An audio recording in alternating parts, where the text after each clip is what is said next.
रोप्ने गरी यही नै उत्तम सिद्ध गरौँ। धेरै हाम्रो चाहिँ यति खेतीयोग्य जमिन छ, पानी प्रशस्त छ, यहाँको भूगोलले हामीलाई साथ दिएको छ, यहाँका हाम्रो चाहिँ जनताले हजुरहरूले साथ दिनुभएको छ। हामीले यहाँ राजनीति गर्ने होइन, राजनीति त मैले हंसपुरतिर छत्रतिर गरिरहेको छु त।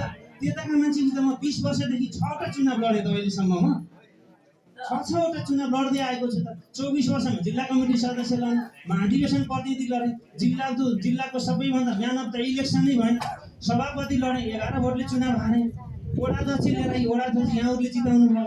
भनेपछि मैले यहाँ कुनै पनि यो वा त्यो पार्टी, मेरो पार्टीसित जोडिएको नेपाली काङ्ग्रेसले मैले कहिले हजुरसित राजनीति गरेको छैन र गर्न पनि गर्दिनँ। यहाँहरू सबै मलाई चाहिन्छ।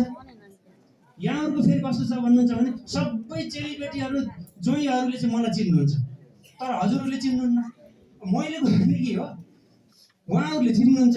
मैले मेरो ससुरालाई भन्छु, मेरो सासूलाई भन्छु भन्नुहुन्छ जोइले, तर हजुरहरूले चिन्नुहुन्न।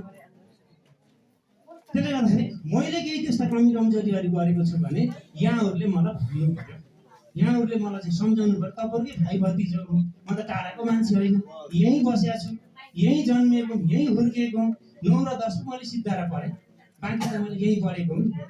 कहिले तपाईँको चाहिँ शीतगङ्गामा मेयर लड्न आउनुहोस् भन्छ, फेरि आफ्नै बखान गरेर भन्नु होला, कहिलेकाहीँ गर्न पनि पर्छ, भएका कुरा त गर्नु पनि पऱ्यो नि। यहाँ शीतगङ्गामा मेयर लड्न आउनुहोस्, तपाईँ सभापति नबन्नुहोस्, तपाईँको यहाँ सबै राम्रो छ भन्नुहुन्छ। हुन पनि कस्तो भइदिएछ भन्नुहुन्छ भने एउटा हजुरबा ढुन्नेराज बन्जारेका हामी, आमा 6 बहिनी, बुबाहरू 4, मामाहरू 4 भई गरेर 10 बहिनी आउनुभयो, 93 जना भइएछ एउटा हजुरबाको। 93 जनामा नाता सम्बन्ध सबै जोड्दाखेरि 6000 भोट रहेछन् मेरो। मामाको ससुरा, मामाको मावल सबै गर्दाखेरि र एउटै आमा मात्र यहाँ राति दिन रहेछ, अरू सबै त्यही तपाईँको चाहिँ शीतगङ्गा भित्र रहेछ, बिहा दान भएन भने अब मलाई त तपाईँको चाहिँ शीतगङ्गा नगरपालिकाको मेयर लडाउनु पऱ्यो भन्ने फेरि त्यता चलाइराखेको छ।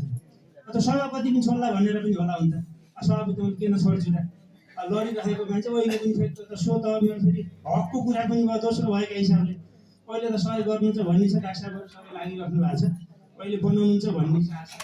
यहाँहरूको आशीर्वाद पनि मलाई मिल्नेछ पक्कै।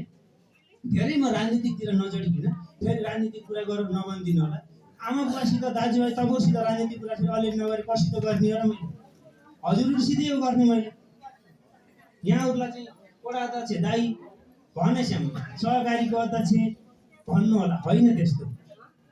गिरिजा प्रसाद कोइराला, कृष्ण प्रसाद कोइराला, बिपी कोइराला एउटै घरका पनि 3 भाइ प्रधानमन्त्री त हुनुभएको थियो त, काम गर्ने मान्छे हो नि यो।